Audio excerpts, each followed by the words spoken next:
We've heard the term high-risk pregnancy, but what exactly can make a pregnancy riskier than usual, and how are those factors best managed? We're discussing tips for managing a high-risk pregnancy. This is Live Greater, University of Maryland Medical System podcast. Thanks for listening. I'm Joey Waller. Our guest, Dr. Kerry Lewis, System Medical Director of Women's Health and Specialty Programs, also Chairman of the Department of Obstetrics and Gynecology and Division Director of Maternal-Fetal Medicine at Capital Region Health. Dr. Lewis, thanks for joining us. Thank you. Pleasure to have you. So, first off, what typically constitutes a high-risk pregnancy? Well, that's a great question in the sense that, it confuses a lot of people. And it's usually two categories. One is the category of medical comorbidities associated with a patient's pregnancy or their own health. So, for example, a woman who has hypertension, she has diabetes, she has sickle cell disease, she may have lupus. Those medical conditions can have a significant impact on the pregnancy, and the pregnancy can have a significant impact on those comorbidities. So that can actually result in some adverse outcomes, to which it's important that we understand those dynamics and manage them appropriately so that both mother and baby do well. The second category of high-risk pregnancies has to do with the pregnancy itself. For example, somebody who has an increased risk of preterm labor, premature rupture of membranes, cervical insufficiency, multiple gestations, like having twins and triplets. So all of these are related to the pregnancy. Babies that have fetal anomalies, right, like anencephaly or have cardiac defects, that makes the pregnancy high risk. So basically, it's those two categories that we look at as it relates to how we identify those risks and then manage the pregnancy to hopefully get the best possible outcome for both mother and baby. How about family history, genetics, and that type thing?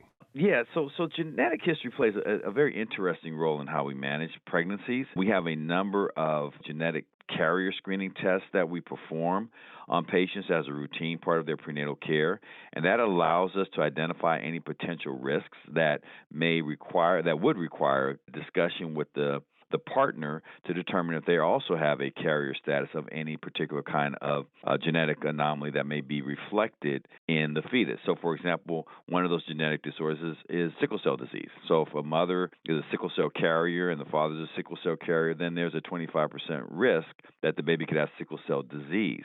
Other diseases include spinal muscular atrophy, which is a degenerative muscular disease that carriers are totally asymptomatic and are fine, but if the baby actually receives the genes from both mother and father, then that can create a significant musculoskeletal disorder in the newborn that could actually be life-threatening. So these are the types of genetic disorders that we try and identify during the pregnancy to allow appropriate counseling for both mother and father. And as you alluded to, there's a lot of testing available nowadays, more than ever, right? And really, oftentimes it depends on how deep you want to look into the genetics and the risk factors and how much you're willing to pay and wait and basically try to leave no stone unturned, right? That's exactly right. And in a kind of very common situation is that we have a lot of women who decide to establish their childbearing later in life, usually after the age of 35, which is awesome that they have that opportunity, particularly if they're in good health and have a great outcome. But there is the increased incidence of chromosome abnormalities, including Down syndrome, trisomy 13 and 18, both of which the latter two are associated with adverse outcomes, that a lot of families want to know prior to the baby's birth whether or not that's a risk factor for that particular child. And so a lot of times it's just for preparation, be prepared, have the initial appropriate information so they can be better prepared for a baby that may have a potential chromosome or genetic anomaly. So now we have called a cell-free DNA test, and some people call it non-invasive prenatal testing or NIPT, which allows us to identify genetic material from the fetus while the fetus is still in utero, enters into the maternal bloodstream, and science has been able to extract and separate the genetic information from the fetus from that of the mother, and thereby be able to render a risk factor as it relates to this fetus having a chromosome abnormality. Even some other genetic abnormalities you can also tell from that. So that avoids the procedure of the amniocentesis, or at least not necessarily avoids it, but reduces the incidence performing an amniocentesis, which definitely has some complications associated with it when you place a needle into the uterus to get fluid, and it increases the risk of rupture of membranes and adverse outcomes. And now we have a blood test that reduces the frequency by which we need to perform the amniocentesis. That gives us a very good, people say 95% sensitivity and specificity regarding the potential for this baby to have a chromosome abnormality. So that technology, along with other technologies, allows us to get a lot of information about the fetus before it's ever born. Is there a period during a high-risk pregnancy when those women are most at risk? And is there a time during it when they can start to breathe a little easier? Wow, interesting question. It kind of depends, right? Again, trying to look at different categories of risk factors that influence the pregnancy outcomes.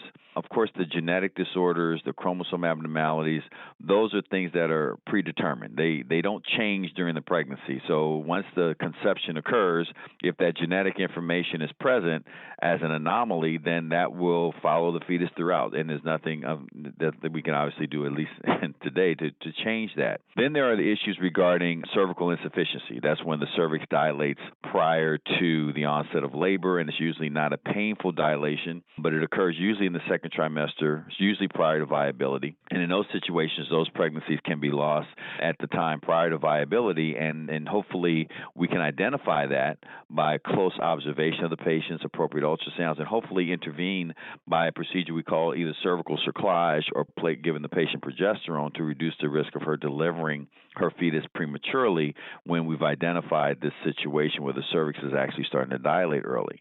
Then we have the diagnosis of like preeclampsia or gestational diabetes, both of which are disorders that manifest themselves later in pregnancy, usually about late second, early third trimester. Especially for preeclampsia, which is hypertension in pregnancy, that disorder actually, from a physiologic perspective, is actually determined very early in pregnancy.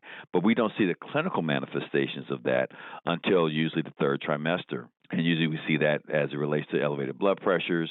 Patients have protein in their urine, or they may have some other laboratory derangements that suggest a potential for an adverse outcome both for mother and for baby. And fortunately, with that particular diagnosis, we've established a standard of care where we give these patients baby aspirin or low-dose aspirin to reduce the risk of them developing preeclampsia. And such a benign medication as it relates to any side effects or its tolerance, but it's had such a major impact on improving the outcomes of the pregnancy. So some of these risk factors manifest themselves at different times during the pregnancy.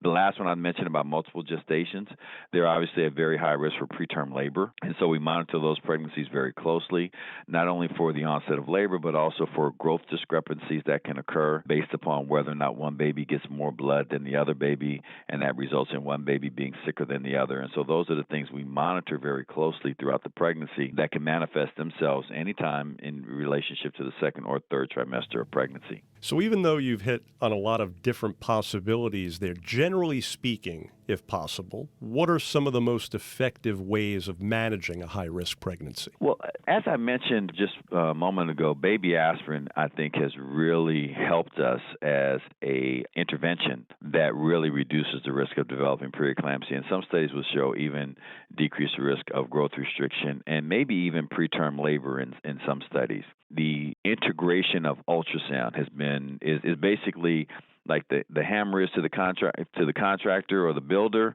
the ultrasound is to the perinatologist or the high-risk pregnancy expert, because that's the way we assess not only the baby in terms of for example, any anomalies like we've talked about before, or any potential issues regarding the placenta location or amniotic fluid volume, or even looking at the mother for if she has fibroids. And of course, fibroids may affect the pregnancy in relationship to pain, bleeding, and the onset of preterm labor. So the ultrasound really is the tool that is essential to allowing us to identify these risks not only within the baby but the mother themselves. Of course, even as I mentioned, cervical insufficiency, when the cervix dilates in the absence of uterine contractions, that diagnosis can be identified by the cervix becoming very short and even starting to dilate. And how we make that diagnosis is with the ultrasound. So the ultrasound has been around for many, many years. I think we started back in the 60s or late 60s.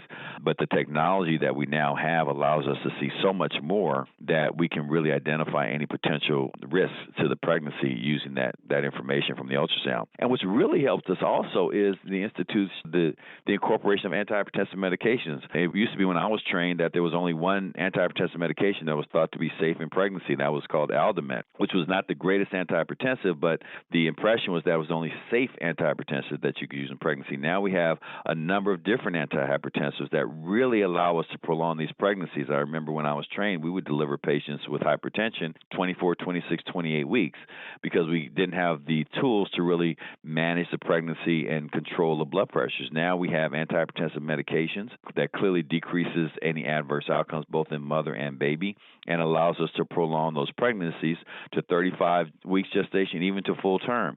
And the thing that really came around that really revolutionized particularly the newborn fetus that was born prematurely is antenatal steroids. We give them betamethasone, give them 2 injections, and it significantly reduces the risk of respiratory distress syndrome, intraventricular hemorrhage, necrotizing enterocolitis, all of these potentially life-threatening disorders that occurs in these premature babies that now become very, very infrequent in relationship to initiating antenatal steroids. So all of these technologies, these medications have come around actually since I finished my fellowship back in the early 90s, and that has really the incorporation of those medications and tools and technology has really allowed us to really improve the outcomes of both mother and baby. Certainly sounds like it, to say the least. Couple of other things for you. Does pregnancy put a woman at greater risk for COVID-19 complications? I know this has been something of a bone of contention in the medical field, right?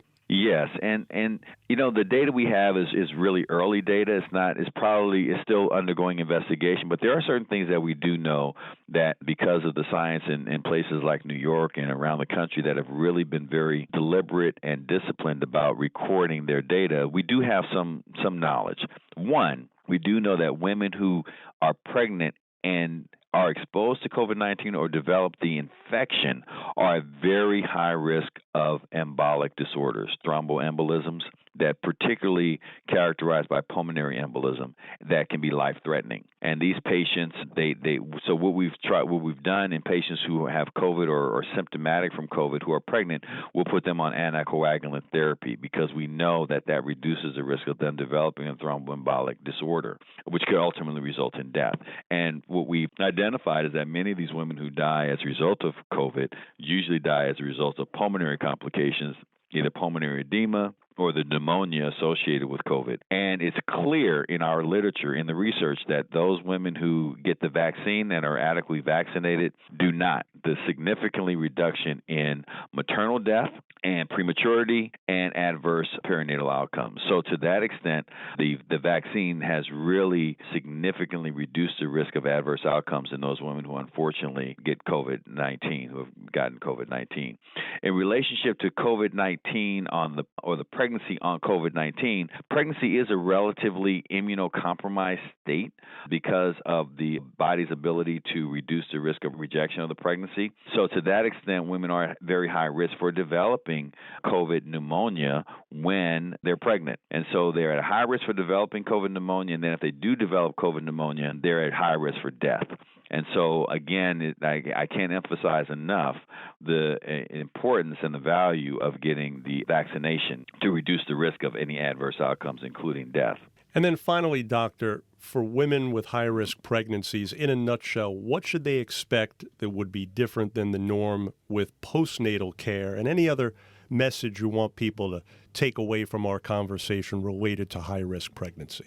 Great. Thank you for asking me that question. Well, two things. First, in relationship to how these patients are managed, as I mentioned before, in a high-risk pregnancy, certain things you would expect. One, you'll probably get more frequent ultrasounds. Two, you'll probably get more visits to your general obstetrician and to the maternal-fetal medicine specialist, or also called perinatologist. You maybe have more frequent admissions to the hospital to look at not only to look at the baby, but to monitor blood pressures, for example, or blood sugars in relationship to diabetic patients. You may have a team of people involved with your care, like usually a perinatal nurse and maybe a medical assistant, all of whom are involved with monitoring your well-being. That could be monitoring blood sugars, blood pressures, your weight, anemia, all these things that can aggravate an already high-risk pregnancy. And then the postpartum period, of course, is important, particularly with the hypertensives and diabetics, to continue to maintain adequate control of both of those blood pressures and blood sugars in order to maintain the woman's health to better care for herself and for her baby. And breastfeeding is critical in those situations, particularly if the baby is born prematurely. That we know that breastfeeding and breast milk has a significant impact on the baby's development and growth, particularly when they're premature. So even when women, if they can't breastfeed because the baby may be in the special care nursery or in the NICU, that they can still provide breast milk to the baby so that the baby has the best chance of doing well and having a long and happy life, even in spite of the fact that it's born prematurely. And then the second comment I'd like to make in relationship to the incidence of maternal death that has really, some people call it endemic in this country. It is clearly of major concern, and I truly believe that as we become more educated, meaning the perinatologist, the obstetrician becomes more educated about the factors that contribute to the high incidence of maternal death, many of which